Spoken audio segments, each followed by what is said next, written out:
دیکھیں، ایک تو ہماری فوج نے جو کہا کر کے دکھایا، اور اب آخری D G I S P R کا بیان شاید پشاور میں یونیورسٹی طلبہ سے تھا کہ اگر تم پانی بند کرو گے تو ہم تمہاری سانسیں روک دیں گے. تو یہ تو ہماری طرف سے ایکٹ آف وار کے حوالے سے بڑی کلیئرٹی ہے کہ پھر ڈیم تمہارے نہیں بچیں گے. پھر اگر یوں ہی مرنا مارنا ہے تو کر لو. لیکن میں آپ کو ایک بات بتا دوں کہ ہم نے یہ جو سائبر وار تھی اب جو ہم نے شروع کی تھی، جس میں ہم نے 70% ان کے بجلی اڑا کے رکھ دی تھی اور ان کی ویب سائٹ چھڑائی تھی، تو ذہن میں رکھ لیں کہ ہم نے ان کے 2 ڈیم تھے جن میں سے ایک میں ہم نے پانی چالو کر دیا تھا اور ایک کا پانی روک دیا تھا.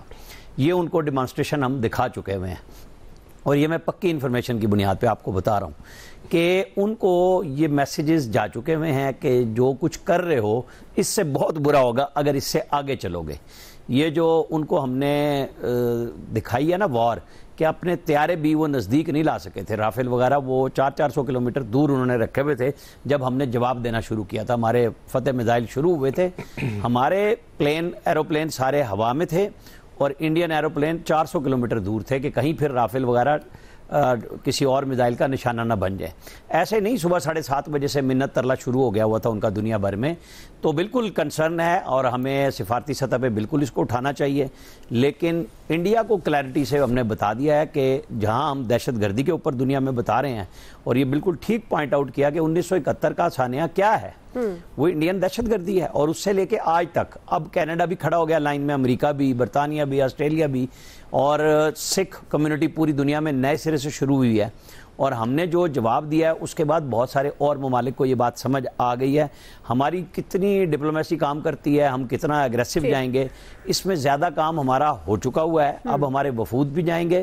لیکن ایک کلیئر بات انڈیا کو پتہ ہے کہ جو کچھ ہم نے کیا ہے وہ جتنا اب اس کو سیٹ کرنے کے لیے کام کریں گے، ہم اس سے آگے کھڑے ہوں گے اس کام میں. یہ بالکل جو ایئر سپیس ہمارا ویژن ہے نا، وہ اتنا خوفناک ہے ان کے لیے کہ ابھی تک وہ لوگوں سے بات نہیں کر رہے کہ ان کی آپس میں ان کو یہ مسئلہ ہو رہا ہے کہ اگر ہم کوئی بات کریں یہ بھی نہ ریکارڈ ہو جائے پاکستان کے اندر. صحیح. جی ایاز صاحب. دیکھیں تو وہ چند گھنٹے کی جنگ تو نو ڈاؤٹ ہم نے جیتی، بڑے اچھے طریقے سے جیتی، لیکن آپ سمجھیں کہ وہ ٹریلر تھا، وہ اصل جنگ نہیں تھی.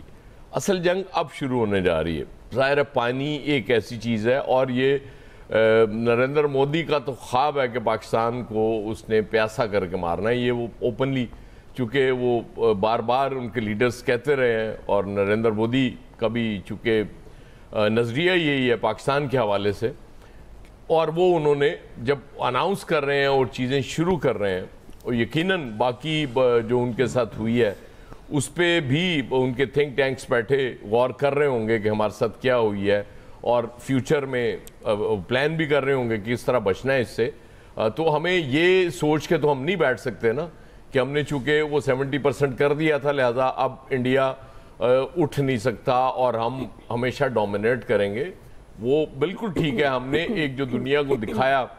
سچی بات یہ ہے کہ مجھے کم از کم اپنی ہوش میں میں اگر سمجھوں کہ یہ والا جو اس وقت کانفیڈنس مجھ میں ہے بطور پاکستانی، یہ ایک وہ اسلامک سمٹ ہوئی تھی، اس وقت اس طرح کے جذبات تھے میرے، اور اگرچہ میں بہت چھوٹا تھا اس وقت، لیکن ظاہر ہے اس کی یادیں تازہ ہیں. وہ مطلب وہ لگتا تھا اس وقت کہ بہت بڑا کام ہو گیا ہے. اور اس کے بعد یہ اب آ کے مجھے فیل ہوا کہ مطلب ایز اے پراؤڈ پاکستانی کہ ہم ایک ایسے ملک میں رہ رہے ہیں جو کہ جس کی فوج اس طرح سے جواب دے سکتی ہے. لیکن سٹل ہم ظاہر ہے ہمارے تھنک ٹینکس بھی، ہماری اسٹیبلشمنٹ بھی، فوج بھی اس چیز کو تو نظر انداز نہیں کر رہی ہوگی نا کہ ہم یہ سمجھیں کہ ایک دفعہ مارا تو اب وہ بالکل ختم ہو گیا ہے. ظاہر ہے وہ دشمن کو کبھی بھی اس نظر سے نہیں دیکھنا چاہیے اور ایزی نہیں لینا چاہیے.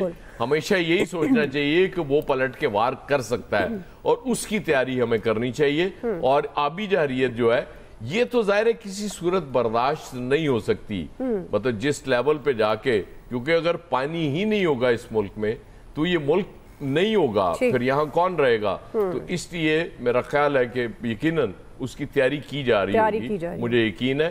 اور وہ میں پھر کہوں گا کہ دشمن کو آپ ایزی نہ لیں کہ جی بس ہم نے مار دیا اور ختم ہو گیا. فیصل صاحب. انڈیا کی جو مثال ہے نا وہ اس وقت جو ہے وہ ایک زخمی گیدڑ کی ہے. اب وہ گیدڑ اپنے آپ کو اگر شیر سمجھنا شروع کر دے تو وہ شیر نہیں جاتا، گیدڑ ہی رہتا ہے. یہ انڈیا ابھی جو اتنی مار کھانے کے بعد بھی ہے نا اس کو اطمینان نہیں ہوا, سکون نہیں ہوا نا, وہ دوبارہ کوشش کرے گا. وہ جو پانی ہے اب اس کے پاس ایک واحد راستہ, یا وہی سمجھتا ہے کہ پانی روک کر ہی جو ہے ہم پاکستان کو جو ہے وہ نقصان پہنچا سکتے ہیں. لیکن اس کو یہ بنیادی فہم جو ہے نا وہ اس کے پاس شاید ختم ہو چکا ہے, کیونکہ اس کو اب جھیم مٹانی ہے. مودی کی سیاسی جو ہے وہ اثاثہ جو ہے بالکل جو ہے وہ ڈوب چکا ہے. تو وہ اس کے پاس آپشن نہیں ہے مودی کو اپنی سیاست بچانے کے لیے کہ پاکستان کو زیر کرنے کے لیے کوئی وہ دوسرا وار کرے. تو پانی اس کا جو ہے نا یہ وار ہو سکتا ہے. فوج تو اب مودی کے لیے جو ہے نا وہ میدان میں نہیں کودے گی. جو فوج کا ہماری فوج نے انڈین فوج کا جو حشر کر دیا ہے, اس کے بعد انڈین فوج میں تو اب میرا خیال اتنا دم نہیں ہے کہ مزید بے عزتی کرانے کے لیے جو ہے. تو اب یہ پانی روکنے کا جو ہے نا ہتھیار جو ہے یہ مودی جو ہے وہ استعمال کرے گا. لیکن یہ انتہائی احمقانہ بات ہے. جتنی بے عزتی اور جتنی بدنامی مودی کی اس جنگ میں ہوئی ہے, اس سے کئی گنا زیادہ بدنامی اور بے عزتی جو ہے اس وقت مودی کی منتظر ہے.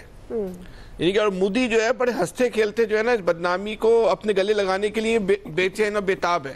یہ دیکھ لیجئے گا آپ, اس بات کو نوٹ بھی کر لیجئے گا کہ یہ جو پانی بند کرنے کی بات کر رہا ہے مودی اس میں بھی منہ کی کھائے گا. بالکل, اور اسی طرح منہ کی کھائے گا جس طرح اس نے جنگ میں کھائی تھی, اور شاید اس سے زیادہ جو ہے نا منہ کی کھایا, اور یہ دوبارہ اٹھ نہیں پائے گا. یہ اپنے سیاسی مستقبل کو اس نے پورے بھارت کی قوم کو رسوا کروا دیا, پورے بھارت کو اس نے رسوا کرا دیا, اس کی فوج کو جو ہے اس نے زیرو کر دیا. اس خطے کی جو اس خطے کا جو وہ تھا نا کلچر, اس خطے میں کے جو چودھری تھے وہ تبدیل کر دیا. اب اس خطے کے چودھری ہم ہیں, پاکستان ہے, اور یہ مودی کی مہربانی سے. اللہ کا شکر ہے کہ ہم سوچ بھی نہیں سکتے تھے کہ ہم اس خطے میں چودھری بن سکتے ہیں, لیکن بن گئے. ٹھیک, تو مودی کو ہم سے احتیاط سے بات کرنی چاہیے, اور کسی چودھری سے جس طرح بات کی جاتی ہے اسی طرح کرنا, اور پٹے گا. الیاس صاحب دیکھیں, یہ پلان کافی عرصے سے کیا بات ہے, پٹے گا. کافی عرصے سے مودی پلان کر رہا تھا کہ پاکستان کا پانی روکا جائے. اب یہ جو حالیہ کشیدگی ہوئی اس سے پہلے بھی اس نے پلان کیا ہوا تھا کہ 39 ہائیڈل جو پروجیکٹس ہیں وہ لگائے جائیں اور پانی کا رخ موڑا جائے. تو ظاہر ہے یہ کر نہیں سکتا تھا, کیونکہ ورلڈ بینک ایسے پروجیکٹس کو اس پر نہیں کر سکتا, کیونکہ گرنٹر ہے ورلڈ بینک, اور جو بھی کام کرنا ہوگا اس کو بتانا پڑے گا اس کو تاکہ. لیکن یہ اب اس نے بتائے بغیر اس طرح کر کے یہ ظاہر کشیدگی پیدا کر کے اپنی جو پہلے اس کو پٹی ہے, ان کے مار پٹی جس پہ ان کی اتنی بے عزتی ہوئی ہے, تو یہ چاہ رہے ہیں کہ اس مسئلے کو اس مسئلے کے ذریعے پانی کے مسئلے جاریت کر کے اس میں دہشت گردی کر کے پاکستان کا پانی کسی طریقے کم کیا جا سکے. حالانکہ ایسا بالکل نہیں کر سکتا. اگر یہ کرے گا تو انسانی حقوق کی جو خلاف ورزی کے علاوہ اس پر یونائٹڈ نیشن اور دوسرے ورلڈ بینک وغیرہ جو ہیں ان کو بتانا اس کے لیے ضروری ہے. لیکن یہ نہیں بتا رہا, یہ زبردستی کرے گا تو اس کے لیے جو پاکستان نے جو اگلا پلان بنایا ہوا ہے جی بالکل وہ معاشی طور پر اس کے لیے زیادہ ناک ہوگا. وقت ختم ہو گیا جی. آپ سب کو شکریہ. آج کے ایکسپرٹ سے اتنا خیال رکھیں. اللہ حافظ.